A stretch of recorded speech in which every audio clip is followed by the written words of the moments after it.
Let's get ready to rumble!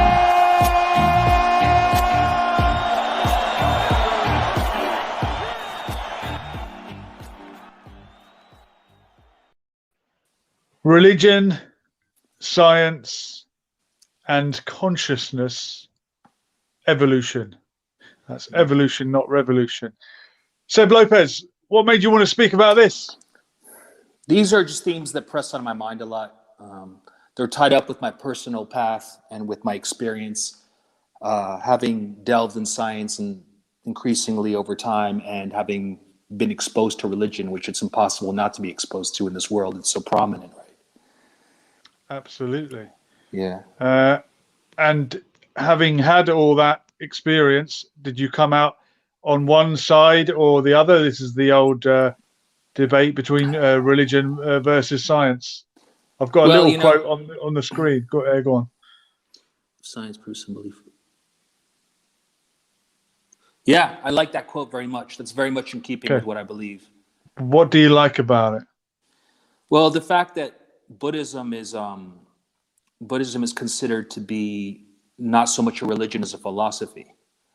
Okay. Because the thing is that in Buddhism, there's no concept of the holy, the sacred, the sacrosanct in the sense that there is in Christianity or Judaism or other religions.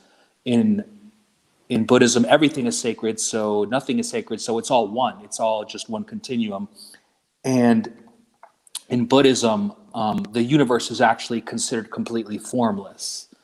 So the whole idea is to not get bound up with forms, not attached to forms and ideas and narratives, but to simply attain this like state of equanimity, the state of peace.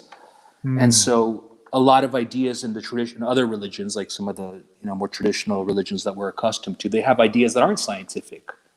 And I see that as detrimental. When you start believing in something that isn't real and taking it seriously, even if it's beautiful or poetic, and you make that your standard like your standard or your, then that's actually not good for people. It's not good for our evolution. It's not good for the world,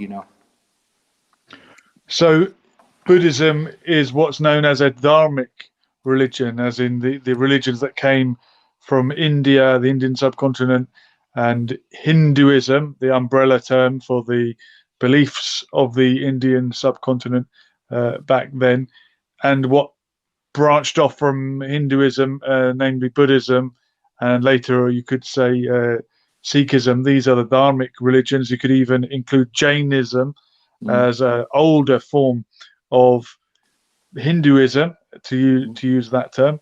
But these religions, are you saying they are more about becoming or incorporating science, whereas the Abrahamic faiths have tended to be religion versus science? Well, I guess maybe I didn't make myself clear. The thing is that Buddhism is consistent with logic, right? Is it? So, yeah, well, for as far as I know, Buddhism it is. Like, for instance, Buddhism, science has proved, the science that we know today has proved that the universe is pretty much intrinsically empty, right? You can talk about things like dark matter and get onto these sophisticated concepts, but the basic idea is that it's vacuous. What we call concrete forms, objects, these concepts are overrated. In fact, the universe is impermanent, unstable. It's just like energy vibrating. So we can't speak of the universe in terms of solidity and concrete forms. And so for that reason, Buddhism is consistent with logic, with scientific logic. And to me, it's much more enlightening for a philosophy to tell me. You want to say something? No, I was going to say, sorry to interrupt you, is that because Buddhism is making fewer claims than the so-called Western religion? Well, some of the other religions, like for instance, with Buddhism, is just simply about enlightenment, right? Becoming detached from form. But the thing is, some of the other religions, like the Western religions, if you want to call them that, they have the tendency, whether it's intended to or not, to attach their believers to ideas, which are narratives, which are considered very sacred, and this obscures what's at heart, and that's that everything is empty, everything is formless. If you get attached to an idea like Jesus being the Son of God, okay, that's fine. That's your prerogative to do that. You want to believe that God is invested in a single point, an arbitrary point, fine. But it's not scientific. You know, Okay. science proves that all information is everywhere, that it's one continuum. So, Wow. yeah. Yeah, I'm just reminded of a conversation I had with the Venerable Buddhadasa of England, who I thought was going to be this holy man, is going to answer all my questions that I have about Buddhism. And when I asked him what he believed, he couldn't really answer a single question. And it seems to be maybe that Buddhism is less about what you believe to be true, but more like a state of mind and an attitude towards the universe, rather than trying to explain every little nook and cranny and detail. And I think the modern versions of religion that we have now, or the religions that we are exposed to, the ones that get the most airtime, are the ones that want to say, well, God has a throne and he has a hand and he's this tall and he's this big and he's X, Y, and Z, when really God is actually unknowable. And the Buddhists that say they don't believe in God, in a way, they are alluding to the fact that God is unknowable. So how can you believe in something that's unknowable? You can be aware of the existence. I think Jordan Peterson says we should act as if God exists, whether he does or not. The second you start defining things is the problem. Okay, so Yeah, when religions try to define, for instance, give definition to something or another, when yeah, they say that Jesus is the Son of God, they're defining something. They're pigeonholing a man and attributing to him powers which are not realistic. Okay, because if Jesus is the Son of God, then we're all the Son of God. Everything is God equally. okay, So that's okay, the problem is like the thing is like Buddhism. What I like about Buddhism, I think the appeal for a lot of people, it's like to get away from stories, get away from yeah, narratives, get away from ideas, find the dead center of everything, find not the dead center, but find just the pure light, pure enlightenment. And then you'll be happier, you'll be more peaceful. You won't go on crusades to prove that one man is holy and another is not. See? inshallah. Welcome, Mac. Hi guys, Are you how are feeling you? enlightened tonight? Yes, these sort of debates and discussions are always enlightening in my eyes. I do believe, well, everyone has their own perception of what faith and religion and God is.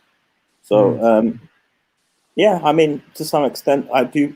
A question though, um, we are all, if we all come from Adam and Eve, then we are all the son of God in that sense, because Adam and Eve never had a father or a mother, whereas Jesus at least did come from a mother, a human being. You see what I mean? So if anyone was to be a child of God, it would be Adam and Eve, and we are the descendants of Adam and Eve, so therefore we are the children of God as well. So you Right, can put right. it in that way. I mean, it's all stories, right? Like I see, like stories they give us an orientation in reality. Like at the beginning, you know, when we were Homo sapiens and we left Africa, that's what they say, right? We were born in Africa, we left Africa, and as human, with the cognitive revolution, we started realizing that we needed some kind of orientation. We needed to. We came up with poetry and myths. Look up at the stars. Maybe the stars are souls that have ascended to heaven, or the gods looking down at us. Or we started making distinctions between each other. We say this guy's an alpha. This guy's we say this is my tribe. My tribe worships the turtles. The turtle is our totem, our symbol, and that's another tribe. So myths and stories have been used for good and bad. It's a double-edged sword. That's the problem, you know. Are The you thing calling is, Adam and Eve a myth? Well, I mean, what is man? What can you? I've always thought of Adam and Eve as a myth, as a mythology, as like a way of explaining creation, humanity, whatever. so you believe in the evolution, like Darwinism, basically. You believe in the Yeah, Darwinism theory. yeah. I'm not a creationist. I wouldn't call myself a creationist. Okay. So, Yeah. question: you do know that if when you think about your childhood or when you talk to yourself, I mean, when you talk to yourself, you don't use this mouth or this ears to speak to yourself, right? Right, right. When you look at your childhood, it's not the kind of these eyes that you use to look at your childhood. It's internally, right? So when you're in a state of Zen, shall we say? Yeah.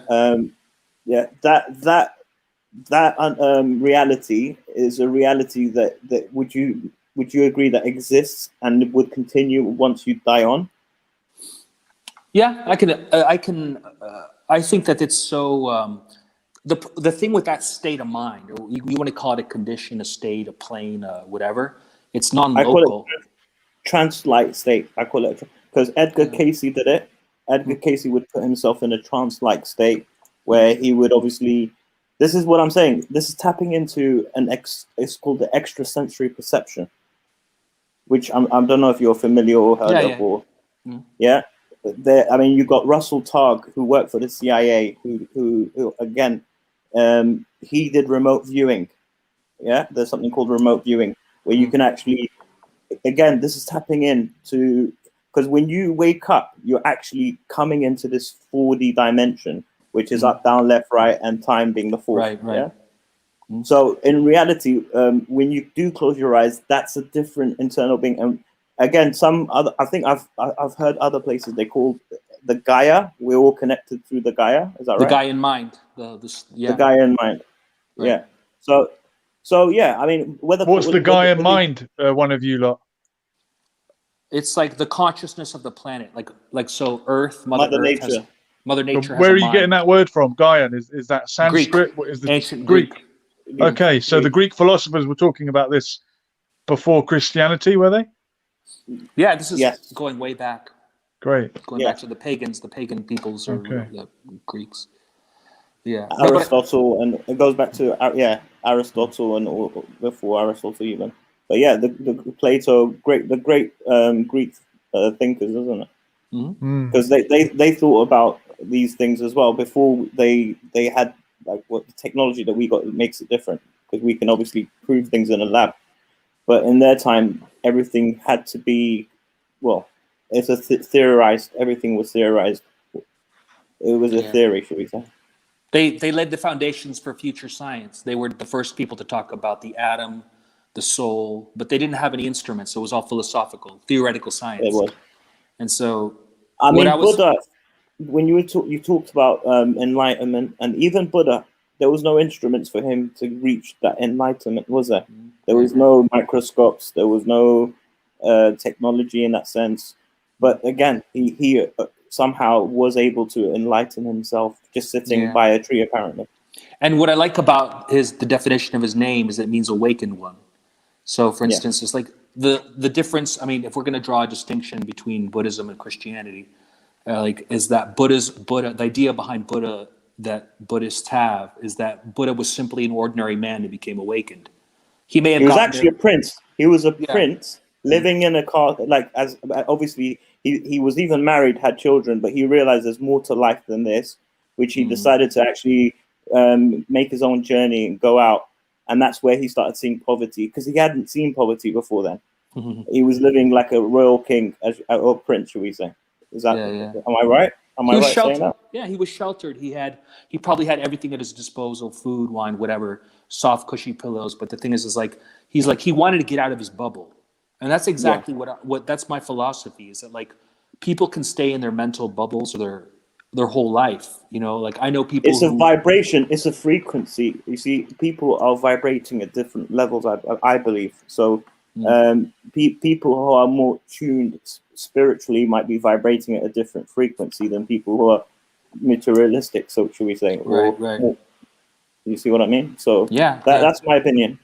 But the thing is, like, sorry, do you want to speak? No, go on. That's great, guy. I was just going to say, if anyone else wants to join in with the discussion, click the link on the description and we will get you in. I really like where we're going with this. Something you said about Buddhism and Buddha struck me, and this idea that he's just a normal guy. And there's a great Irish interviewer called Gay Byrne, and he was interviewing Jerry Adams, the leader of Sinn Féin, and he was asking him, are you a Catholic? Are you a practicing Catholic? And he said, well, I am sort of, I would go to church, but maybe I don't believe in some of the core tenets. And they said to him, do you believe that Jesus is the Son of God? And he was coming around to the idea you said of, well, aren't we all really sons of God?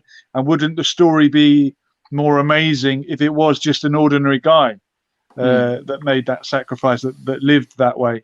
And maybe that is the message, that the prophets are so-called perfect, but it's something we can shoot for. It's something we can try to attain. And if you make Jesus this amazing, magical, mystical figure, he's a bit more out of touch than someone like Buddha, who was just, as you say, a regular guy that we can imitate But and learn from.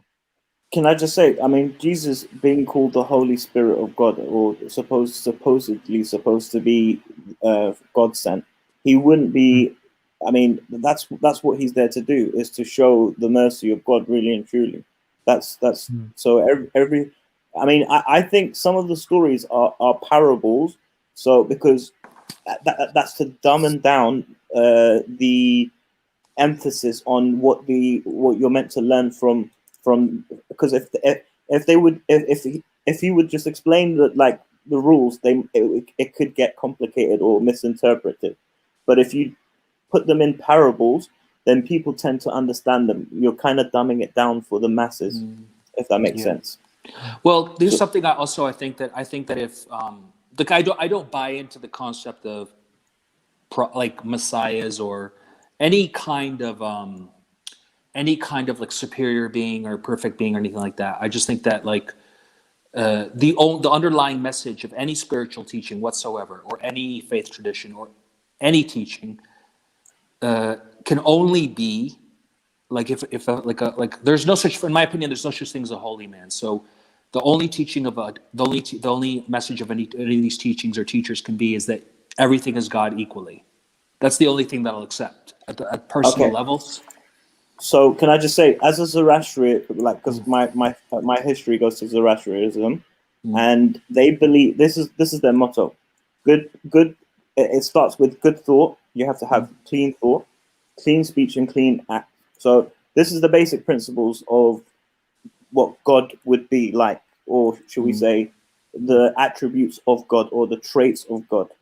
So if you're on that path, then yes, you're God. Well, I'm not saying you're God, but you're working like God, or working for God, if that makes sense. Yeah. Well, here's something interesting I was thinking about today, for example, is that we don't really know a lot about Christ, only what we can piece together from the fragmented information that was left in his wake about him. So did he actually call himself the Son of God? Did he call himself the King of Kings? Or was he a spiritual radical, like a spiritual revolutionary who would have been opposed to those ideas? Who would have said simply, we are all God.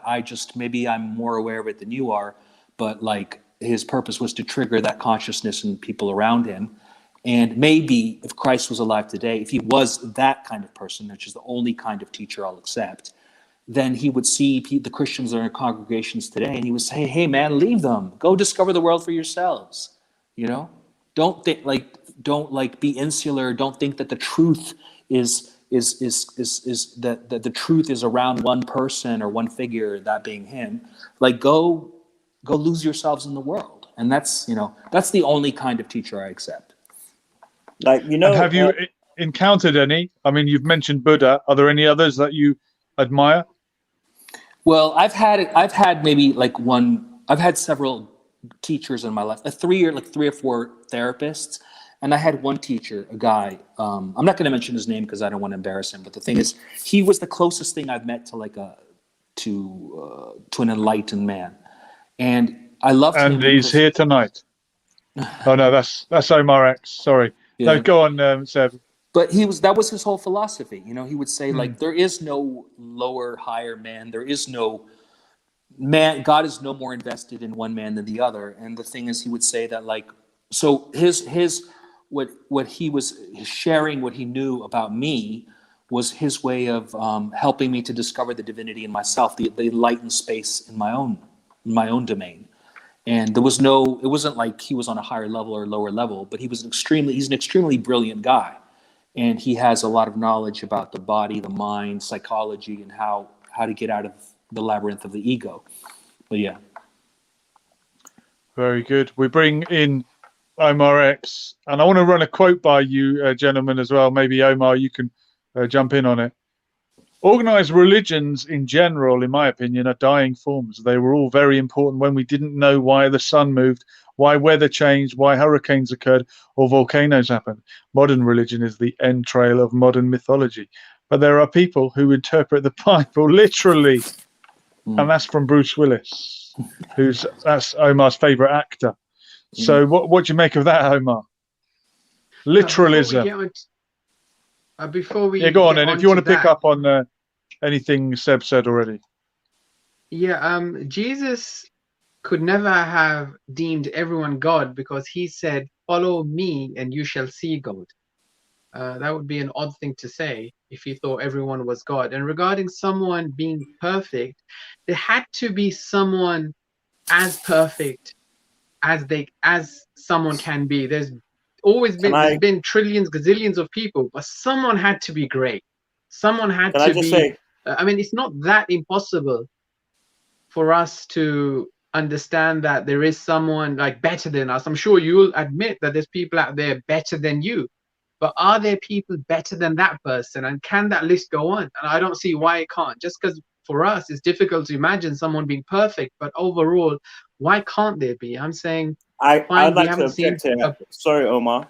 But as a faithful, I mean, obviously from a stronger Shia background, we do believe that the Imams are infallible. So you're kind of contradicting yourself from a Sunni point of view, because Shias do say that the 12 Imams are infallible. Now, also to answer Jesus' question about, Jesus was being blasphemous as well, because they were saying at the time he was being blasphemous because he would forgive people like Mary Magdalene, or he would. Because of that, the scholars at the time were saying that no, that's blasphemous. Only God can forgive. But whereas we, even as Shias, say no, Jesus was fallible. He was infallible. He was just like the Imams were infallible. God had given this ability for them to allow them to be infallible. So in my eyes, from the background that I come from, yes, we do believe certain people can be infallible. And the example that I would give is the 12 Imams, and we highlight this, we emphasize this. So just like to point out, it was a major point for me. Sorry. Holy men. Yeah, I think with Jesus, many a time he said, "We've come here with the sword." You know, he forgave some. He didn't help others. He said that I'm only here for these people. He didn't help others. They say that a woman, her child wasn't helped, and Jesus said, "I'm not here for you. I'm here for this." So there are things we don't know what happened there. Another thing that we have to remember is this is 200 years after Jesus' death. The Council of Nicaea with Constantine, we had everything. So you're reading it off Wikipedia, aren't you, Omar? You got Wikipedia up there. I read. No, I read that. I can see I think I saw some movie or something. Plagiarism. All right. We're not going to debate. But going back to the Imams. Yeah. Going back to the Imams. Actually, I've been listening to Ahmed Didat, the legend. You believe that the Prophet, the Prophet was infallible. So we believe the Prophet was infallible, followed with the Imams. So the Prophet couldn't do anything wrong. You believe that as a Muslim, do you not? Well, see, this is I think one of the problems. Let's head back in. Let's talk. The thing is that I'm really more interested in a universal perspective. You could talk about imams, prophets, everything, right? But the problem is this: what really matters is the evolution of the planet and our consciousness. How are we going to go about this, and what is the optimal way? Because it's not about specifics. It's not about names. Like the ultimate reality is God consciousness, is God. And God is nameless, ineffable. God really has no name or distinction or qualification. And in my opinion, if you don't even have to call it God, you can call it light, light consciousness. That's its beauty, is that it's not into specifics. It doesn't bind to forms and ideas. Religion has that pitfall. Well, he's the Where did ultimate you get this intelligence. idea of God from? Is God just what you want him to be, Seb? No, Loyal Einstein John says is saying, good show, guys. Thank you, Loyal John. Great to have you watching, as ever, By the way, as Einstein usual. says the world is governed by a higher intelligence. That's the way that Einstein would put it. He would say that, wouldn't he? Yeah, so he's saying... Okay, yeah. Go on. My definition of God is based on science. In fact, I'm kind of getting tired of the word God because it's kind of vulgar. Like the word God. Higgs boson. Higgs boson, then. Let's call it the Higgs boson. It sounds kind of like a person, but the thing is, my definition of God is light. Light is the medium of perception. All right, and it's good, is it? Goodness.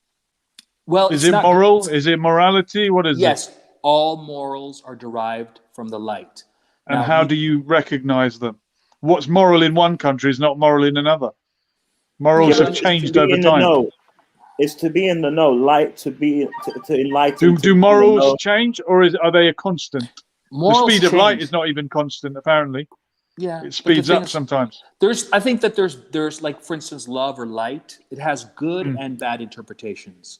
There's love or light can be distorted easily by human perception. Okay, so if we start getting wound up in forms and ideas, if we start misinterpreting light as some kind of distorting the love into its opposite, or its distortion, which is hate, or these kinds of negative attributes, then of course that's not a good interpretation of light. And yeah, so. All right, let's get another quote on the screen. This is from Archibald MacLeish, who says, religion is at its best when it makes us ask hard questions of ourselves. It is at its worst when it deludes us into thinking we have all the answers for everybody else. Does that resonate with you? That's Seth? ace. Can you that you like that? I love that. Very good. Well, you've got to trust a man who hangs around in the library. And have you encountered religion at its best? Anything other than Buddhism? What about some of the strands of Islam that are more perhaps like the Sufi end of the spectrum, that are not so literal and are more about purifying the soul and bettering oneself? Ihsan, I think, is the term I'm looking for. The thing is that, like, mysticism has scientific components in it. Like, mysticism has plenty of science in it. And the thing is that the beautiful thing about science, what I love about science, is that it really puts religion in its place.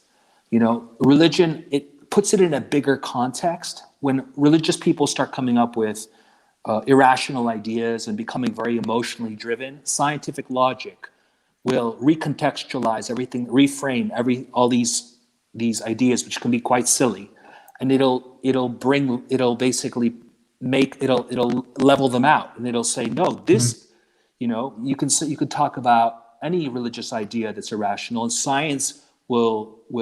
Can I respectfully disagree with that? Because go ahead. First of all, that I've heard the saying that also they created religion to try and control the masses.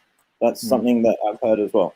But this is the thing with Darwinism, with the you're looking at you're taking God out of the equation completely when it comes to science and Darwinism and all of these. But the fact of the matter is, how did the Big Bang even occur? It couldn't have just occurred by itself. Something should trigger that. So what was the cause of the trigger?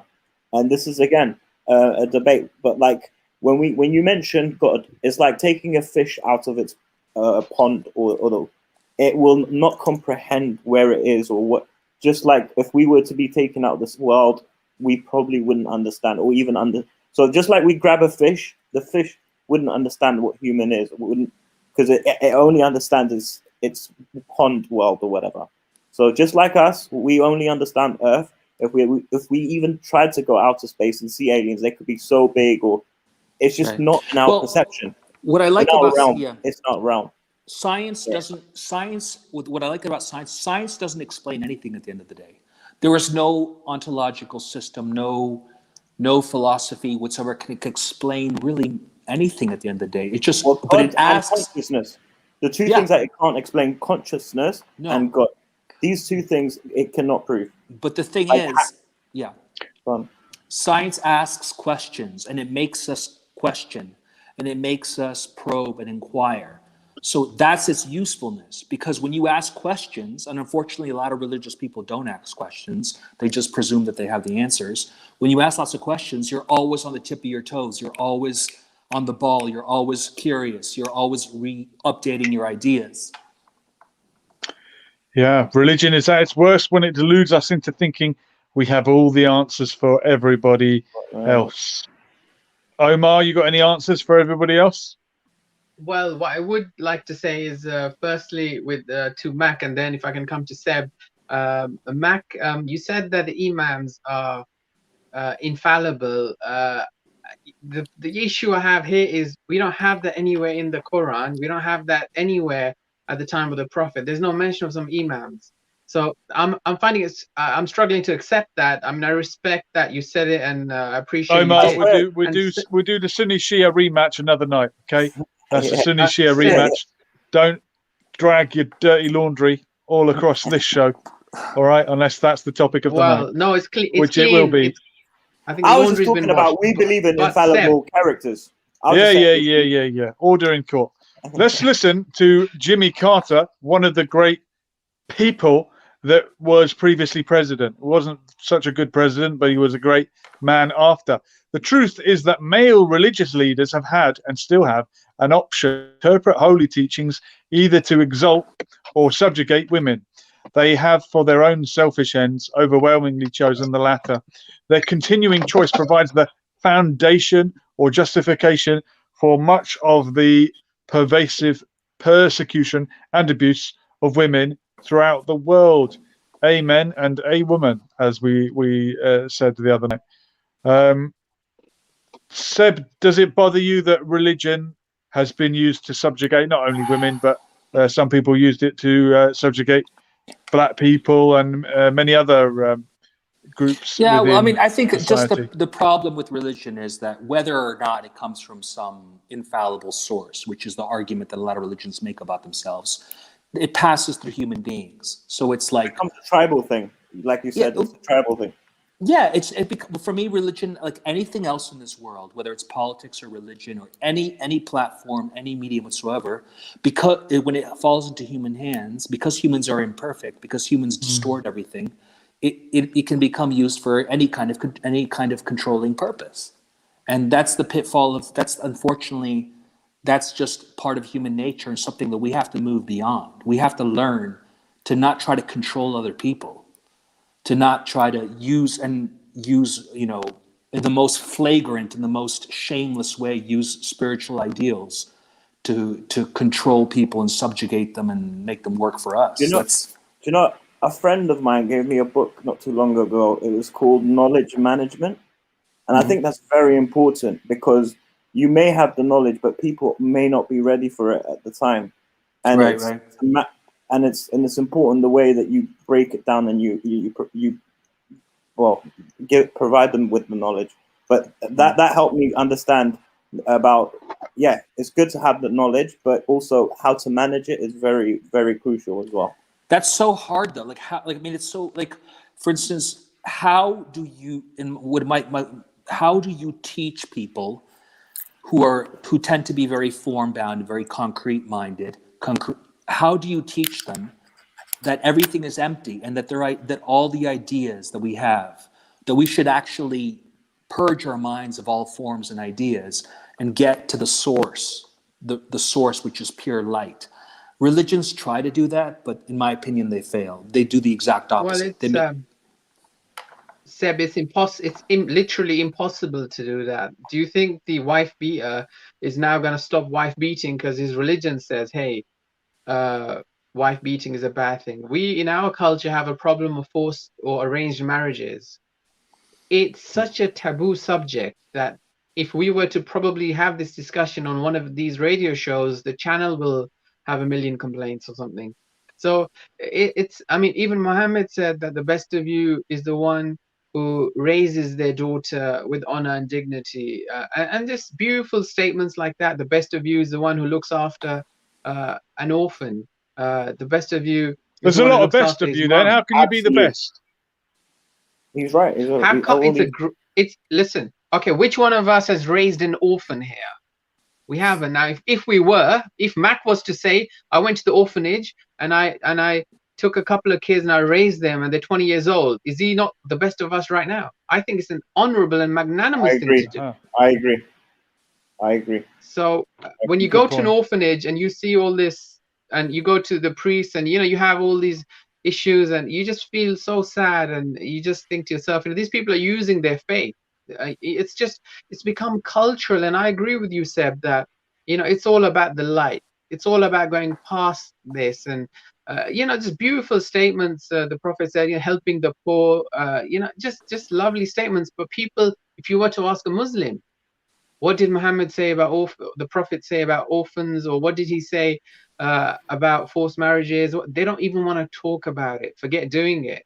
It's a common issue. Forced marriages, arranged marriages, cousin marriages, domestic violence, child abuse. It's not even a thing that we can say is bad because it's just normal life, unfortunately. So is So I do Robin Hood agree. good?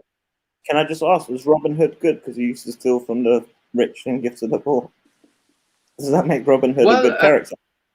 Well, see, we're talking about are two wrongs a right? Do two wrongs make a right? And I believe it depends on the severity of the first wrong. Did he murder innocent rich people to take their money to feed the poor? If he did, then he did wrong. You look at in Morocco, you look at the king, who a place I spend a lot of time in. The king's watches are worth hundreds of millions of pounds, and there's court cases now because a servant stole those watches allegedly. So you kind of think, dude, there's people on the streets. Sheikh Mansour bought a horse for 500 million pounds, when his country in Saudi Arabia, I have seen ghettos of black people in Mecca. So what happened to Islam? So if you were to go to the Sheikh and say, Sheikh, what did the Prophet Muhammad say about helping the poor? What do you think his answer is going to be? He's going to say, Muhammad who?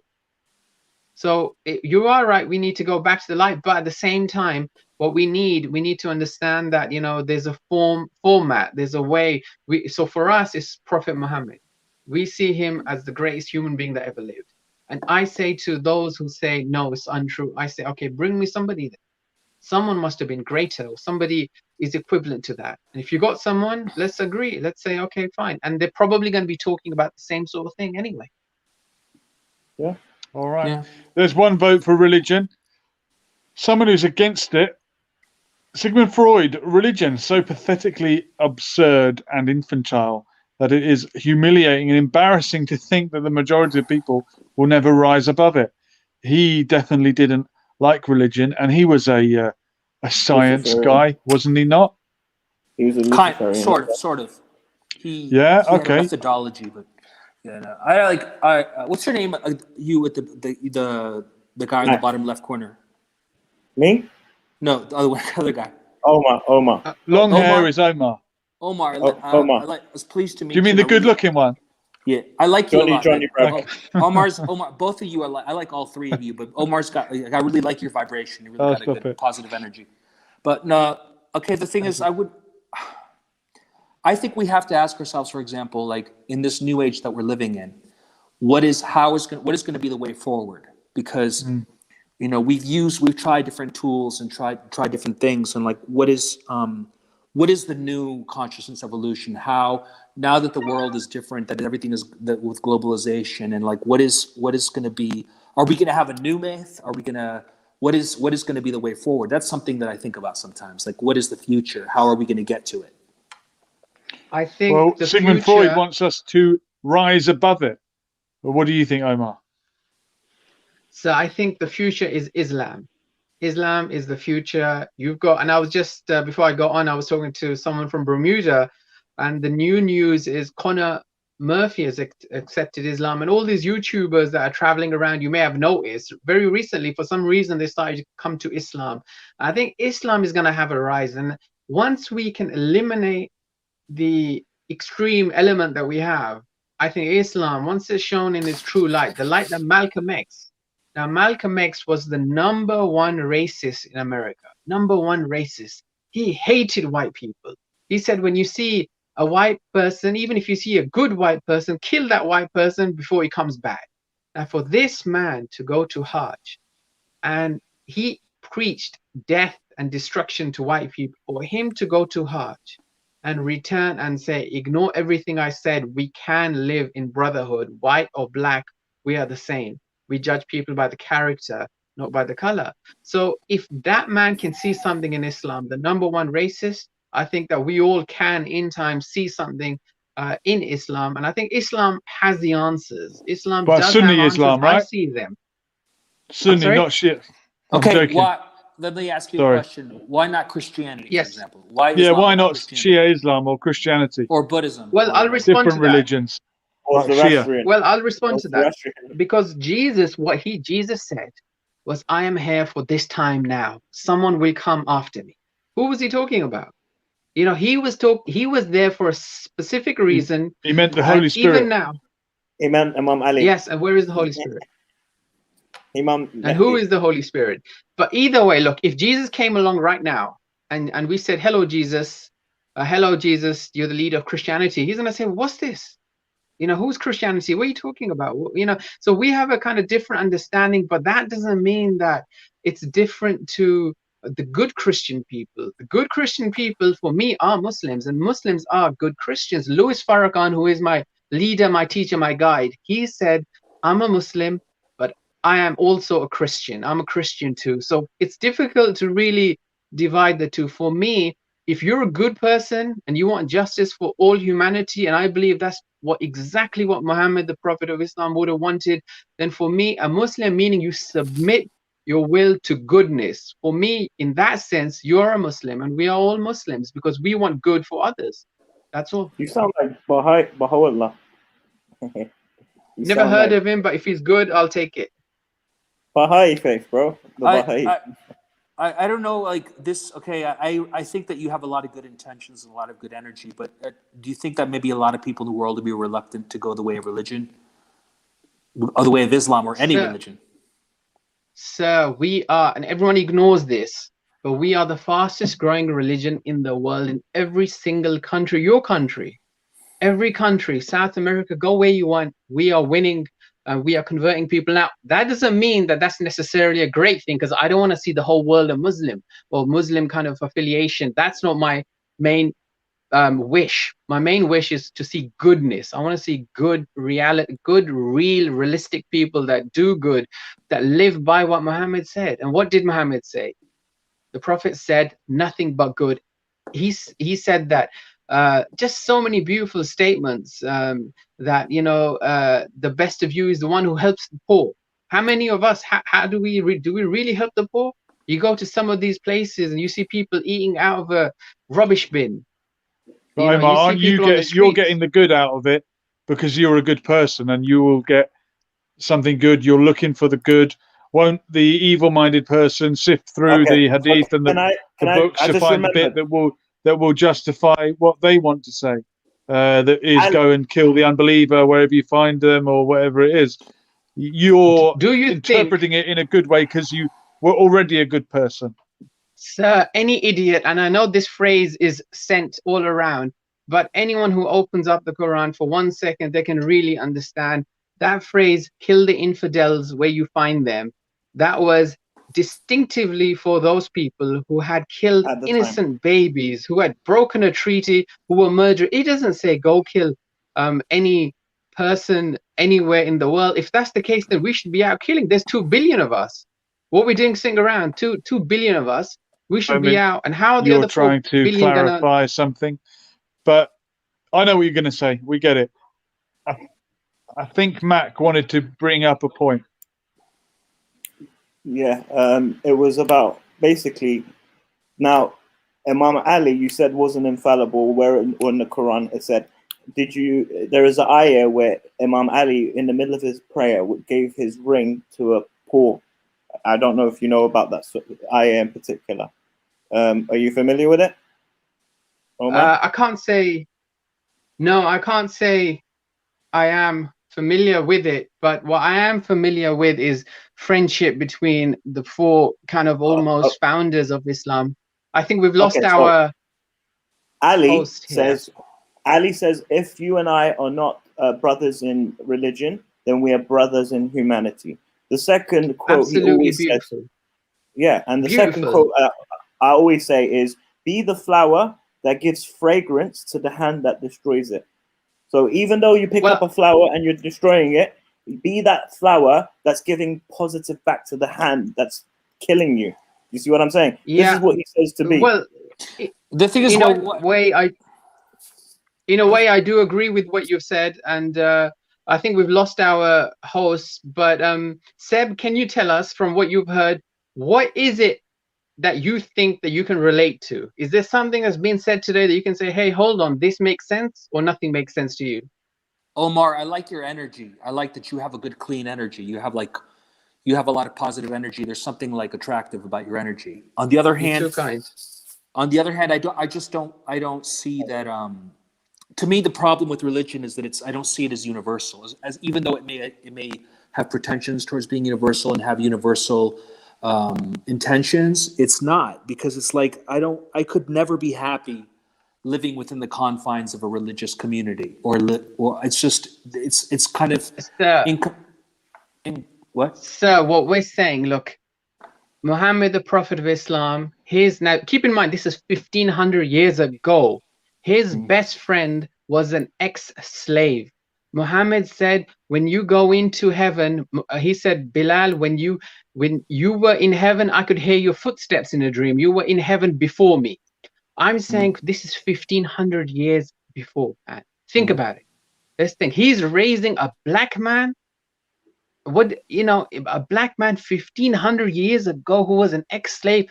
What more can a man do when it comes to trying to abolish slavery at that time? Well, Okay, 1,000+ years. has it occurred to you maybe the that first Go ahead, the sir. first human rights, the first human rights was Cyrus the Great. We all know this, right? So going back to Cyrus the Great before the prophets, Cyrus the Great was the first, you could say, human rights activist, if anything. Well, you're He gonna would have to go, tell me. You're gonna have to delineate on that a little more, Mac. If he was, what were his rights? What did he do? What did he say? Who did he free? well, he freed the Israelites Racist, from don't. Babylon In the chat, to Fee Green is saying you guys are nice, but nuts at the same time, and he's laughing. You know what? I respect that, and I think if this show can achieve anything, it will be to get people that might not disagree that might disagree with each other to listen to each other, to acknowledge that we're nuts. I don't mind being nuts, but still maintain that level of respect. So I appreciate that comment, and I want to thank you, Phi or Fee Green. I never know if it's Phi or Fee. I assume it's short for Phil, Fee Green. But thank you. Yeah, I'm glad you're not allergic to nuts, isn't or you okay, wouldn't be isn't how he watching this writes. show. I agree. Fine. Gentlemen, it's been a fun one. We're going to pick it back up next time. This is a to be continued moment. Go on, Mac. All right. Thank you, guys. No, thank you, everyone. Thank you for allowing me. Thank you, everyone. Is that what? I'm saying thank you for allowing me Seb, to can come in. we? I think his picture is someone playing pool or snooker, possibly Jesus. Gentlemen, Sir, before we end, it's been a fun one. This has been Lessons for Life, and we will do it all again soon. I think We'll be we are back frozen. Friday night, 10 All right. p.m. Maybe. We were here, and we are gone. Laters. President Trump, if you see this, please save us. I don't even see our American flag anymore. Biden's talking with some kind of crazy flag. President Trump, if you see this, please save us.